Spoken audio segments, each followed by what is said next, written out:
វេលានិងរដូវកាលបានមកដល់ហើយ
នេះខ្ញុំម្ចាស់ជ្រាបថាវាដូចជាសុបិនតែវាពិតណាស់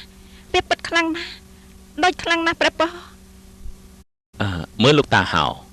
ក្តីសុបិននេះមានន័យយ៉ាងម៉េចដែរមានន័យយ៉ាងម៉េចទូលបង្គំសូមទូលថាមានអ្វីគួរឲ្យភ័យព្រួយទេព្រះអង្គកំពុងមានលៀបជ័យព្រោះព្រះអរដ៏អស្ចារ្យកំពុងតែមកចាប់កំណើតថាម៉េចនេះយើងចិត្តមានព្រះបត្រាហើយក្រាបទូលហើយពេលចម្រើនព្រះជន្មបើខ្លាយជាក្សត្រនិងជាក្សត្រដ៏អស្ចារ្យនៃចក្រវាឡតែម្ដងអូអញ្ចឹងហ៎បើទ្រង់សាងភ្នោះនឹងត្រាស់ជាព្រះពុទ្ធអង្គពុទ្ធប្រវត្តិគឺជារឿងរ៉ាវរបស់ព្រះសម្មាសម្ពុទ្ធ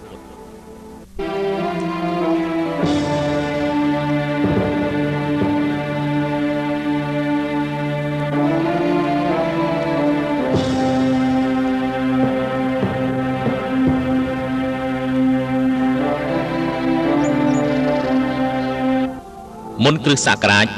623ថ្ងៃ15កើតខែពិសាខនៅឧទ្យានលំពិនីក្នុងនគរកបិលពស្តុ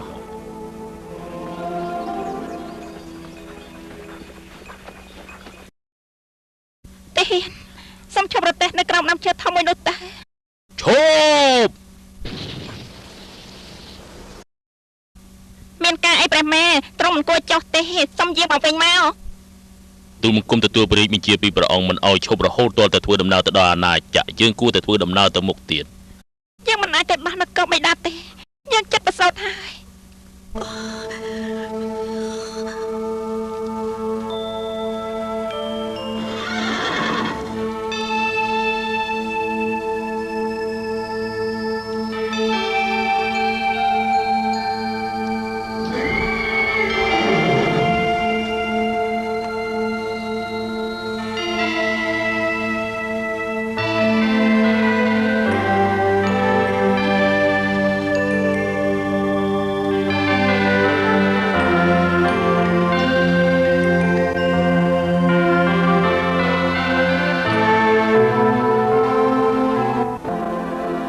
យើងជាអ្នកចម្រើនលើលោក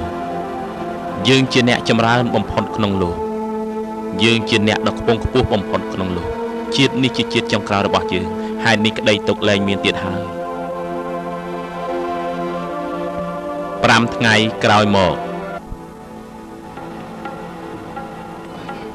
មើលទៅបរិយាបុត្រច្រើនពិតជាអស្ចារ្យខ្លាំងណាស់ពិតមែនអើយ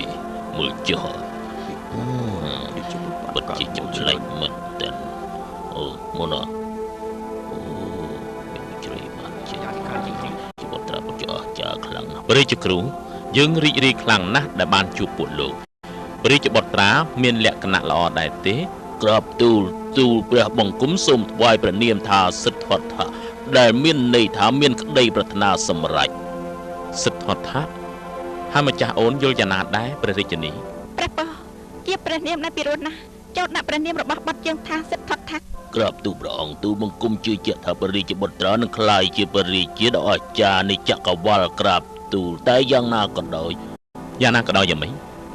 បើសិនជាព្រះបុត្រាលះបង់ផ្លូវលោកព្រះអង្គនឹងយាងទៅសាងភ្នោះក្រាបទូលថាម៉េចគេជាព្រះបុត្រាហេតុអីក៏ត្រូវលះបង់ផ្លូវលោក ដេកផ្ដាស់ខ្លាំងណាស់គេនឹងคล้ายទៅជាព្រះរាជាដ៏អស្ចារ្យទេតាអត់ទេក្រាបទូលព្រះបុត្រានឹងយាងទៅសាងភ្នោះយ៉ាងពិតប្រាកដហើយនឹងត្រាស់ជាព្រះពុទ្ធអង្គទៀតផងក្រាបទូលមើលកោដញ្ញៈលោកនៅក្មេងហើយឆ្លាតជាងគេចូលប្រាប់មកមើលថាអ្វីដែលធ្វើឲ្យព្រះបុត្រារបស់យើងជ្រើសរើសវិធីចេញសាងភ្នោះហើយត្រាស់ជាព្រះពុទ្ធអង្គនោះពេលព្រះអង្គទ្រង់ទាន់ឃើញទេវទូតទាំង4ក្រាបទូលទេវទូតទាំង4តើជាអ្វីទៅមនុស្សចាស់មនុស្សឈឺមនុស្សស្លាប់ហើយនឹងសាមណៈអស់លោកមហាសេនាចាប់ពីពេលនេះតទៅហាមពរិជ្ជបុត្រយាងចេញទៅក្រៅរាជវាំងចូលកុំឲ្យរបស់អស់នោះចូលមកក្បែរចូលរារាំងពួកអស់នោះចេញពីផ្លូវជើងមិនចាប់អារម្មណ៍ថាត្រូវចំណាយមនុស្សអស់ប្រមាណទេសិទ្ធត្ថៈនឹងក្លាយជាពរិជ្ជានៃក្រុងកបិលពស់ហើយគ្មាននរណារារាំងបាន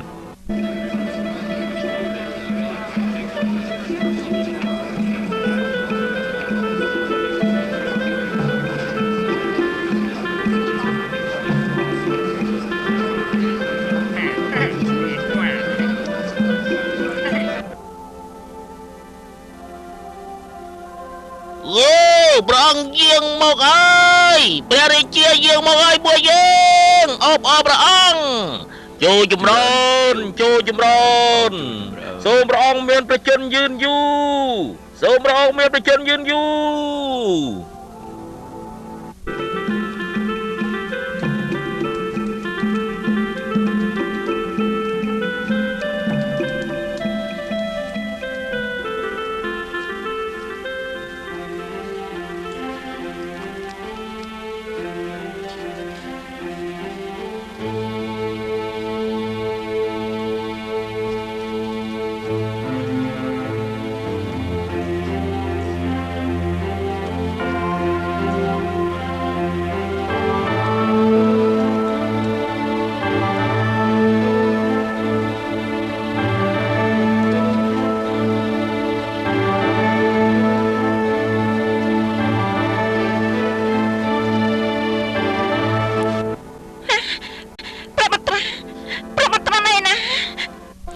ព្រះបុត្រាទេណាបាត់ទៅហើយឆាប់រកសពកន្លែងទៅមើល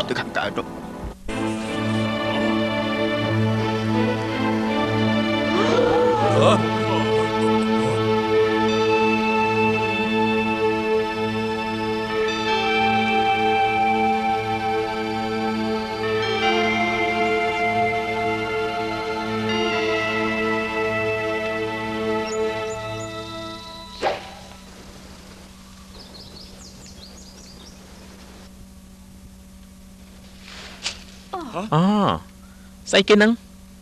អូបាក់ស្អីតូចអ្នកណាធ្វើចំពោះឯងអញ្ចឹងឲ្យវាមកយើងវិញណាសិទ្ធត្ថៈយើងជាអ្នកបាញ់វាទេយើងមិនឲ្យឯងទេបើសិនជាវាស្លាប់វាគឺជារបស់ឯងតែវាគ្រាន់តែមានរបួសហើយយើងក៏ជួយវាដែរវាត្រូវតែជារបស់យើងឃើញសត្វនេះមុនហើយយើងក៏ជាអ្នកបាញ់វាដែរហេតុនេះសត្វមួយនេះត្រូវតែជារបស់យើងអញ្ចឹងយើងទៅរកព្រះគ្រូទៅហើយសួរគាត់ថាអ្នកណាគួរតែជាម្ចាស់សត្វមួយនេះព្រះរាជគ្រូការពិតគឺព្រះរាជវង្សរបស់យើងគឺទេវទត្តជាអ្នកបាញ់សត្វនេះតែយើងជាអ្នកដកព្រួញហើយព្យាបាលសត្វនេះវិញព្រោះហេតុនេះវាគួរតែជារបស់យើង